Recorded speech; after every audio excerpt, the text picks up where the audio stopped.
Hello there, thanks so much for stopping by. In today's video, I'm going to be doing a drugstore tag video. One, I personally love watching and filming tag videos, and two, I just love drugstore makeup. So I saw this video originally over on Kelly's channel, Kelly Gooch. If you guys aren't following her, I would highly recommend to do so. I personally love her content. She does a lot of drugstore, cruelty-free makeup, high-end makeup, as well as just kind of like a hodgepodge of all sorts of content. I just really like her channel. I think I've mentioned this before. She has an ideal podcast voice. Like if she did true crime podcasts, I'd be all for it. She just has a very soothing voice. So definitely check her out. But I believe in her video, she said that the original creator was, oh my gosh, I can't remember her last name right now. I know her first name is Jen Phelps, that sounds right. I'll be sure to link both videos down below. So if you guys are interested, let's go ahead and dive right in. So I do have some notes right here. Question number one is, what drugstore brand has the best packaging or luxury vibes? I feel like most people would agree with Milani, just with the whole like gold aesthetic. They've kind of always had that, because I remember way back when the original powder compact foundation, which I've seen is kind of viral once again over on like IG Reels and I guess TikTok. I used that years ago and I just remember it feeling like way too full coverage then, so I'm sure I would feel the same way now. But even their glosses to me, specifically their plumping glosses, all of those look very nice and high-end. I love the packaging of their blushes as well. Another product that came to mind is number 7. I haven't used too much from the line, however, that Lift and Illuminate powder that I use for my under eyes, that comes in that like chrome silver compact. I'll go ahead and post a picture right here. That, as well as their bronzers, has very like sort of Charlotte Tilbury type of vibes. It's just very luxe and high-end looking. Their mascaras look nice as well. The next question is, what drugstore brand has the worst packaging?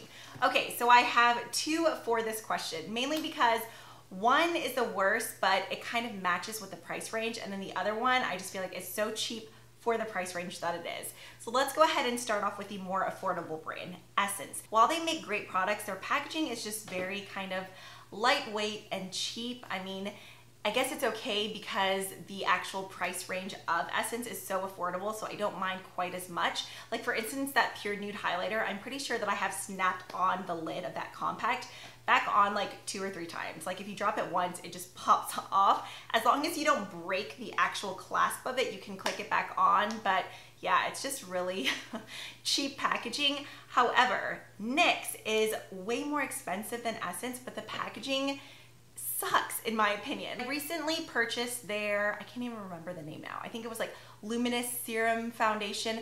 I did a whole roundup of drugstore tinted moisturizers or skin tints, and I talked about this product in there. This vial of tinted serum was $17, and it was the worst packaging ever. And it wasn't just a fluke, because in that video I had mentioned that I actually went out, returned it, and bought a second bottle, and it was the exact same thing all over again. It was just a total flop, and I'm sorry, for $17 you should have way better packaging. NYX has just been getting more and more expensive, as has like most drugstore makeup, but NYX I feel like is definitely a pricier drugstore brand, and they just really need to up the packaging while they increase the price point as well. So I'm more forgiving to Essence because it's already more affordable, but NYX, if you're gonna charge $17, you better have the packaging to back it up. What brand do I get the most excited about for new launches? Now, while I'm not as crazy about ColourPop eyeshadow launches, don't get me wrong, I still love their eyeshadows. I use their palettes all the time. I still love their Super Shock shadows, but I don't get like crazy about those launches. However, if they launch like a brand new product, or specifically like a new complexion product, I do get really excited to try those. So not so much eyeshadows, just because they're consistent or constantly launching eyeshadow palettes left and right, but if it's a new complexion product or just a brand new product in general, I do still really get excited about ColourPop. What is the most boring drugstore brand? I feel like 99% of the people who will do this tag will say Almay, which I totally get. But here's the thing, I actually look at Almay here and there now, only because I purchase their eye makeup removers quite often. I just really like them to clean up on the under eyes. But to me, a brand that's even more boring than Almay is Neutrogena and Burt's Bees. Those are just total snooze fest in my opinion. I've never once looked at Burt's Bees and been like, oh yeah, I want to try that. Now I have heard people rave about their blushes, but I don't know, anytime I look at a Burt's Bees display, I'm just not excited by any means. And Neutrogena is another brand that I just think is even more boring than Almay. Like I tried their Hydro Boost foundation forever ago and it just did not work out for me. And there's really never been any other product from Neutrogena that I've been happy with. So I feel like I do gravitate more towards Almay than either of those two brands. Not saying that Almay is even in like my top 10 brands, but it's something that I do look at more than Neutrogena and Burt's Bees. So since everyone was ragging on Almay, I just felt like I had to give it a little bit of a confidence boost. Question number 5 is what drugstore brand is the most inclusive?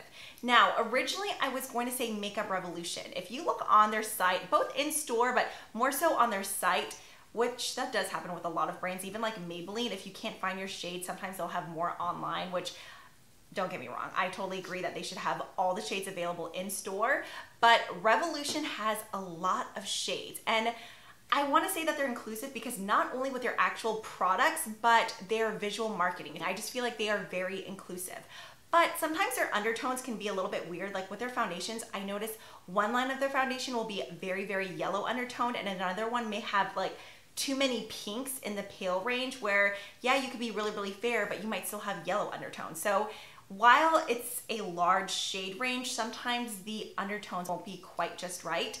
But with L'Oreal, you have a huge shade range. They've always been so good in their True Match line with, I mean, tons and tons of colors, but then they have a warm, a cool, and a neutral range. So L'Oreal probably does beat out Revolution, but I swear, with Revolution marketing, they really do kill it. Next up, what brand have I been, or drugstore brand, have I been using the longest? The first brand that comes to mind is definitely CoverGirl because I instantly think of CoverGirl. I swore it was something mink, but it may have just been mink and then Tapestry Taupe. Those were pretty much like the first eyeshadows that I ever used besides like roll-on glitter. I mean, that was like a 90s thing, early 2000s, you know, when you were just like rolling body glitter all over. Did you guys ever do it on your cheeks too? That was really popular at my school. Like instead of highlighter, you would just like roll glitter on your cheeks, like Berry Blast glitter from Claire's, or what was the other store? There was Claire's and then there was another one, right? I can't think of what it was called, but yeah, I mean, roll-on body glitter was all the rage. Once I graduated from the roll-on body glitter, it was definitely all about the CoverGirl. There was Disco something that was like, I mean, an intense silver eyeshadow that I had no business wearing. And then another brand that I had to mention just because I love nostalgic type of things. If you guys love like nostalgic makeup, I'm gonna go ahead and post my video right here. I talked about just like forgotten makeup favorites where I just went through like all sorts of makeup from like middle school and high school, just little random products that I remember loving or like seeing advertisements for in 17 magazine. I personally loved filming that video so much. Do you guys remember ordering from Cherry Culture? I don't even know if that website still exists. I need to go check right after I film this video.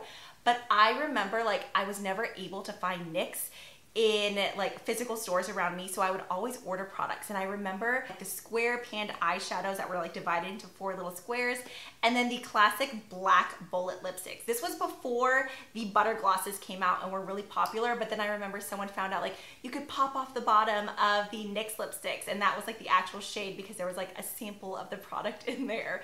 So I loved NYX as well. What was the lipstick? It wasn't Alabama. Was it Goddess, or it was some sort of weird name. It was like a pale pink lipstick that was absolutely disgusting, but for whatever reason, I loved it. I honestly don't even think I wore it that much, but I just loved having it because I remember watching, was it Elle Fowler or someone else would talk about this lipstick all the time. Please tell me someone out there remembers Cherry Culture. Okay, next up, what affordable online brand would you like to see in drugstores? I'm gonna follow Kelly's lead with this one, Kokie Cosmetics. It's pretty much the only beauty sponge that I use these days. I used to love the Flower Beauty one. I mean, I haven't really used an actual beauty blender in years and years, but the Flower Beauty one was good, the L'Oreal one is good, but the best of the best is the Kokie Cosmetics sponge. I still have yet to try the, is it a.k.a. one from, is that what the site is called, a.k.a.?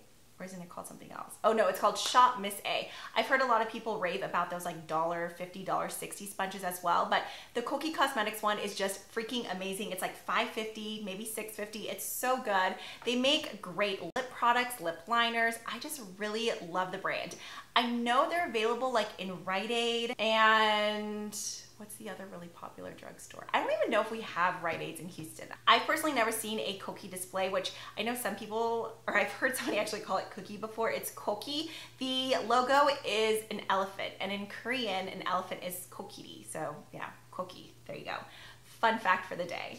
Moving on, what drugstore brand has surprised me in a good way? For me, it's Profusion. I think Kelly may have said this one as well, but throwing it back again to old school makeup favorites, Coastal Scents. Whenever I see a Profusion palette, or whenever I first saw one, I was like, is this gonna be like a Coastal Scents 88 palette where they're just like real chalky and dusty and dry? No.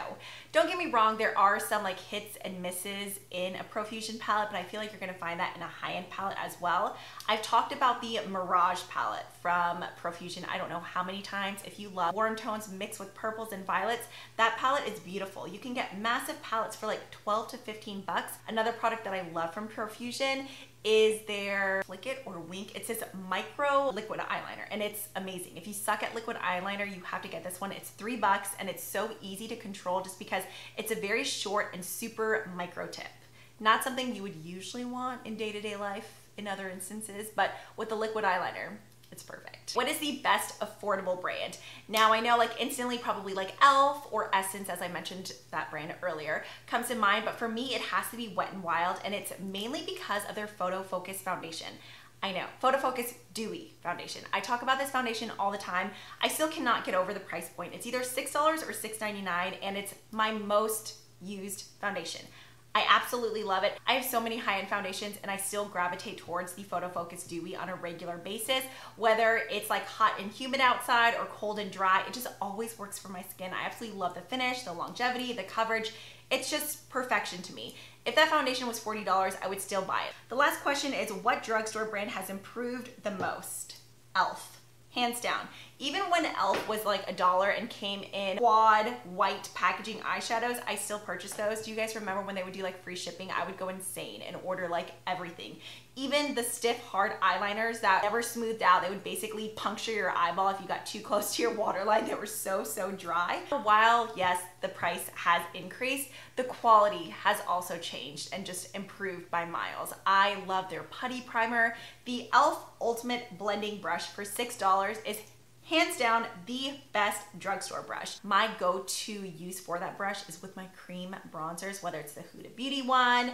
I have like all these different stick bronzers from the drugstore. Honestly, that $6 brush outperforms some of my other brushes that are meant specifically, for cream products. Okay, I have to take Landon to his next camp, but I hope you guys, oh, also, the e.l.f. bite-sized eyeshadows. Those are only $3, those quads, and they're so good. So e.l.f. has definitely stepped up their game. I would love to hear some of your best, most exciting, most affordable drugstore brands down below. Let me know if you guys would like to see a high-end version of this video, and that is pretty much it. So thanks for hanging out. I hope you guys have a great day, and I will see you in the next one.